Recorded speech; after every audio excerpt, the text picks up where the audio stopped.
Hi guys, welcome back to my channel. I wanted to pop in today and just do a quick little project share and maybe do a little bit of a craft fair idea for those of you who are not quite in the full swing of craft fair season. Maybe if you have a couple more coming up, this is an idea that you may be able to do and see if it's a good seller for you. I've had this idea for a little while, and I actually have another idea.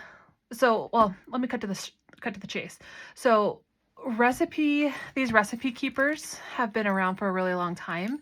So these are not a new idea, but what I wanted to do was kind of figure out a way to spruce them up a little bit, and maybe take, an idea that's been around for a while and maybe change it up just a tiny bit.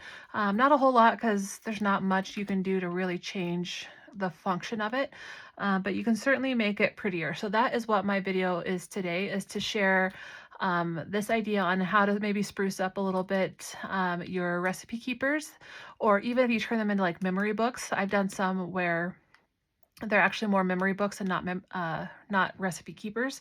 But I wanted to share how I did this, and what I started to say was I have another idea on how I want to spruce these up, but I didn't get it done, so I'll be back at some point with another video on another version of these.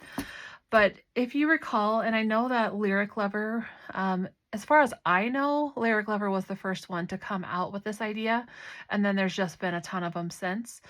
And if she's not the original creator, like, I definitely apologize for whoever is.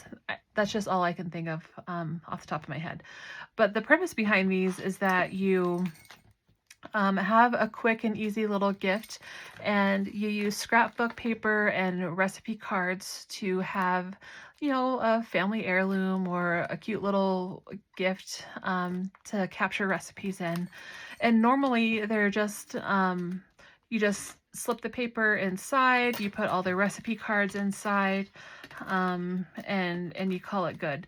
And there are some people who like to do recipe cards on all the pages, front and back, some who just like to alternate like I do with recipe cards and scrapbook paper, whatever their personal preference is. But what I did this time was I ended up turning it into a shaker. I don't know if you can see the stars in there. Let me get them down to the bottom.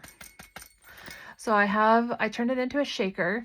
I also did some sewing around the cover, did some sewing around my little title here, and then I added faux leather to the spine, just to make it look like maybe it's not a plastic plastic book, but it really is. So yeah, like, I thought it was kind of a cool idea to just add a few different elements to it by adding the faux leather. And this is a scrap piece of faux leather, and so I love that now I can take scraps and have a way to use them. If you don't have faux leather, if you have fabric or felt or vinyl, I would imagine you can probably do the same. I would just test it out and see how it goes. So on this book, I used paper from Simple Stories, and I absolutely loved the paper. The one thing I wish I would have done different was I wish I would have put another piece of paper on the back side of this. So then you wouldn't have seen all this sewing. The only sewing you would have seen was this top stitch for the faux leather. But as you can see, I didn't do that. And so you still are seeing the sewing from like when I went around my title and when I went around the edge of the paper before I added the faux leather. So that is the trick to these, is that you have to think about it in a step-by-step process, because you need to decorate your cover first. And if you're going to do sewing, do that first, just on the paper. Because you only want to have, like, well, in my eyes, you only want to have one sewing row after you turn it into a shaker, because you want to close this off so when you're not messing with the book, now all your sequins fall out. So what I did was I decorated the cover, did some sewing around the stuff I wanted to, inserted it, added the shakers, added the faux leather spine, and then sewed across it so it closed it off.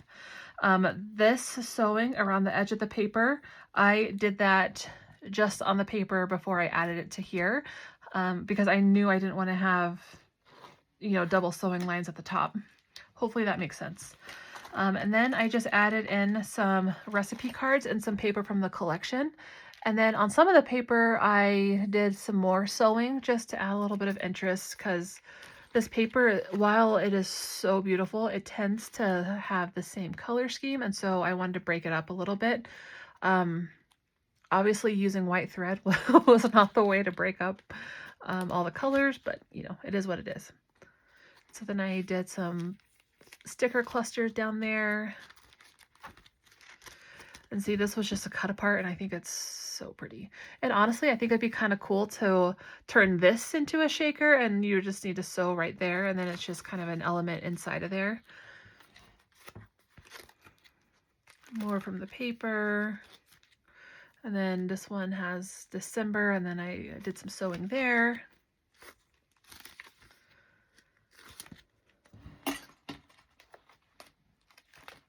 Oh, skipped a page.